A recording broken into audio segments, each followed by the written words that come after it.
Welcome to Rustbuster's Installation Guide for Hummer's 2006 to 2010 H3. Before we begin, if you're uncomfortable with any of the processes listed in this guide, we strongly suggest you seek the work of a professional.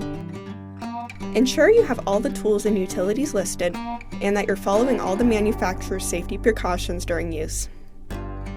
Step 1. Disconnect your vehicle's battery and inspect for potential fire hazards such as leaking fuel lines and engine components. Prepare or remove these before starting. Finally, clear the work area of any safety hazards. Step 2.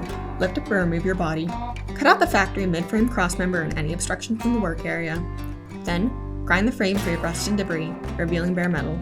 Spray the work area with a weld-through primer to help preventing its stress development. Step 3. For welding the replacement crossmember into place, you will need to weld on the two included brackets. To ensure proper alignment, place the factory crossmember and the replacement crossmember side by side. Then, position the brackets on the replacement crossmember so they align with their locations on the factory crossmember. The brackets' orientation will depend on the make and model of your vehicle. Once you have your brackets where they need to be, follow proper welding procedures and tack them into place. Then, weld them on fully. Step 4. After welding the brackets into place, set the crossmember on a support to prop it up and slide it under the vehicle. Carefully lower the vehicle until the crossmember aligns with the factory crossmember silhouette. Then, tack weld your crossmember into place before welding it on fully. Finally, paint the part with primer or other rust inhibitor to help prevent or reduce the risk of rust formation. We recommend our Rustbuster Rust Converter and Primer Spray Paint. Reinstall your body. Then you're done.